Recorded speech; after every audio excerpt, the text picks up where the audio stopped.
Mindful longevity. Oh my goodness, we've just been talking about that so much this morning already. Finding joy in the ordinary. Do you realize if we could master our thoughts, we could very well live forever, maybe even into eternity and beyond? It's amazing how much our thoughts impact our physiology and lead to problems that we really don't want to deal with. And that's one of my biggest passions in life is to see people be happy. Unfortunately, I can't make them happy. I can encourage them to experience the joy of everyday life and find joy in the ordinary. And if I can get them to join Holistic Harmony, that's even better because we're so joyful in general. But creating your joy is a huge opportunity to, again, monitor your thoughts and decide what you want to judge as being good, bad, or just neutral. As a matter of fact, in William Shakespeare's Hamlet, he says that there is nothing either good or bad, but thinking makes it so. So our thinking makes our world. And why not create a happy, joyful world? Then there's also the Indian philosopher Jiddu Krishnamurti, and he's noted as saying the ability to observe without evaluating is the highest form of intelligence. Oh, there's a fly on my toast.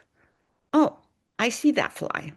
Hmm, very interesting. But I'm not going to judge it because I could get very upset about that situation. So, with these two foundational ideas, I believe that our holistic harmony of health is directly related to creating your joy because our thoughts are what create our joy. So, what happens when we fall out? Our thoughts are the language of the brain. Feelings are the language of the body. So when we have harmful thoughts, it impacts our body and it results in non health. Some people may call it stress. Over time, it becomes a biological habit. We don't even think about it because our mind goes off on its own track and our body does so many things that we haven't the slightest clue of what's going on. We have such a complicated inner space with all the enzymes, hormones, electrons, neutrons, protons, and so forth. And the vibration of the way we live in our body, we have no idea. But the one thing we can do to help keep our body on its designed track is to indeed live in a state of joy, which means we need to be very busy and industrious in creating our joy. This whole idea and work has been studied by Dr. Joseph Dispenza, and he validated these conclusions. He has done studies measuring brain waves and physiologic impact of positive and negative thoughts. He has implemented healing by creating controlled environments for his audience that regulate and remind people of the consequences of negative thoughts, and then redirecting those thoughts to positive ones. Again, I call it creating your joy. One of the first videos of my podcast addresses healthy living by considering humanity, all 8 billion people on the face of the earth. Our body serves as a bit of a role model. Can you imagine that? Our body is a prime example of living in a state of joy as long as our ideas do not get in the way. Our body has 39 billion cells that coordinate our physiology. These are cells comprising bones, organs, blood vessels, brain, digestive systems, just to mention a few. And that does not include the 40 billion cells that comprise our microbiome. If a person can live as a conglomeration of 80 billion cells in one body, why can't we live in peace on a planet that only has 8 billion people? It is a lot easier to manage the operation of one body of 80 billion cells as compared to the peaceful coordination of 8 billion people worldwide, because those 8 billion people have not yet learned to cooperate as one body of humanity. They suffer from judgmental discoordination. In the same way, our body suffers from judgmental discoordination when we give way to negative thoughts, complaints, criticisms. Our biology goes to war with our own flesh and blood. The researcher I mentioned, Dr. Joe Dispenza, healed himself from a very serious spinal injury accident by peacefully immersing himself in gratitude. Yes, it did take several months. However, surgery takes months to heal as well. And especially if you're dealing with spinal cord surgeries, the guarantee of a good, favorable outcome is not that predictable. Many other researchers have reported the miraculous ability of the body to heal itself in the health care field. I have seen countless cases of endless medications being used to correct metabolic conditions. The power of the mind to heal is highly dependent on the recipient and their ability to manage their thinking. The video included here addresses our ability to use our thinking to influence other desirable signals as receivables. Advancement with technology furthers understanding of this invisible capability of the mind. Our thoughts create a vibration, a positive vibration that can be shared with others. We attract more desirable outcomes the more we engage in gratitude. Healing the body is no different.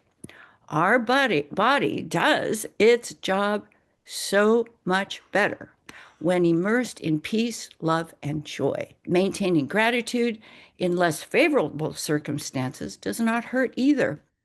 Many factors impact our health: nutrition, sleep quality, environment. The question becomes, do we want to diligently monitor our thoughts? The sage approach is to stand guard at the portal of your mind. That is the true beginning of mastering holistic harmony, the foundation of health. This video explores how our rambling receiver, or our beliefs around circumstances that we receive in our thought and experience of life, all of those thoughts impact our health. And with that, I will share our screen here. Rambling receiver. What if we could maximize our perceptions to the point of being electronic receivers without the need for physical technology? As Einstein has noted, never discount your wonder. And the true sign of intelligence is not knowledge, but imagination. What if our brain or intuition could be developed into a rambling receiver? When I think of knowledge, it reminds me of the process of taking information from the outside and storing it into a part of the brain that allows for future retrieval. When I think of intelligence, I think of an inner telling that may be related to intuition. Perhaps we recognize it internally as a possibility and then bring it forth into an external reality by talking about it or creating it. That inner telling is where I believe intel allegiance, or allegiance to our inner telling, matters. Could it be a form of communication being sent to our inner self beyond what is of common understanding, common practice? Here is an example. I enjoy singing in the choir. However, I'm not a great reader of music.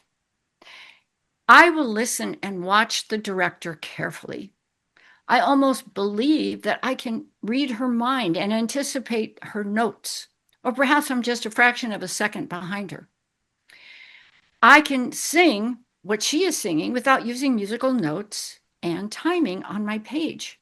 Sounds strange, but it gets me through the experience. Am I being a rambling receiver? Perhaps I'm mirroring. I have experienced from time to time intense thoughts of others that I have had communications with or need communications with, and they call me. Could they be receiving my brain waves telepathically and responding to the urge to communicate? Are they being rambling receivers? On my daily walks, I contemplate solutions to various challenges that I choose to master. In the process, a bright idea or even a crazy idea will cross my mind. At that moment, I will casually catch a glimmer of a coin on the sidewalk or street as I walk. The coin incidence of some resolution to my question and the coin appearance cannot be denied. Sometimes the coin is a nickel, penny, dime, quarter. Often it is several of them close together. Am I becoming a rambling receiver?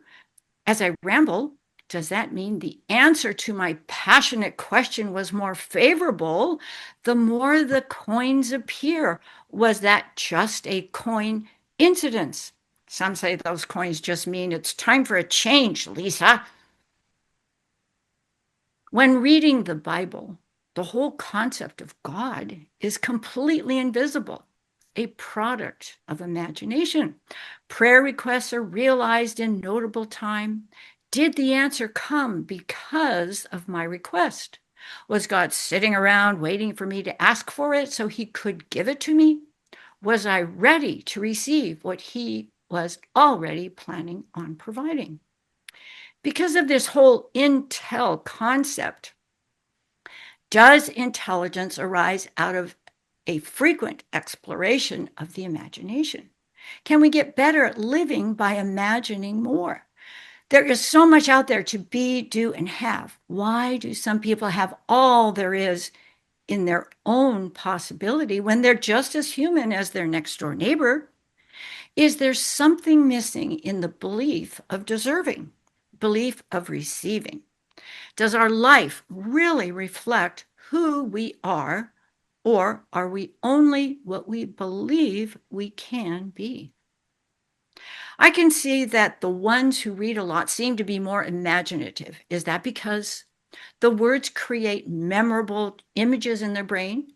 Do they think in pictures? Is it possible to see without a vision? Or does a vision define what we see? My immediate consideration is that intelligence is an inner resource that can be maximized for future harvest. Our brain is an infinite muscle of inner fineness. Viktor Frankl, in his book, Man's Search for Meaning, invites how our life is not what the world offers, but what we offer the world. My inclination is to maximize the inner resource of growth and change instead of wallowing in stagnation. Regardless of the circumstance, how the result is received truly depends on how we choose to ramble. The dictionary defines rambling as to grow in a random, unsystematic fashion. That would reinforce the need to stay flexible and adventurous in an unconventional environment.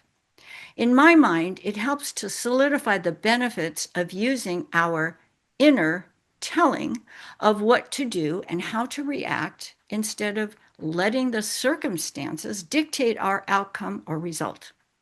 That is an empowering perspective. Let us celebrate as many opportunities as possible to create and restructure our day-to-day experiences by becoming more imaginative. Why not take in all that life has to offer so we can contribute in a memorable way to others by being a rambling receiver? What do you say? Give it a try.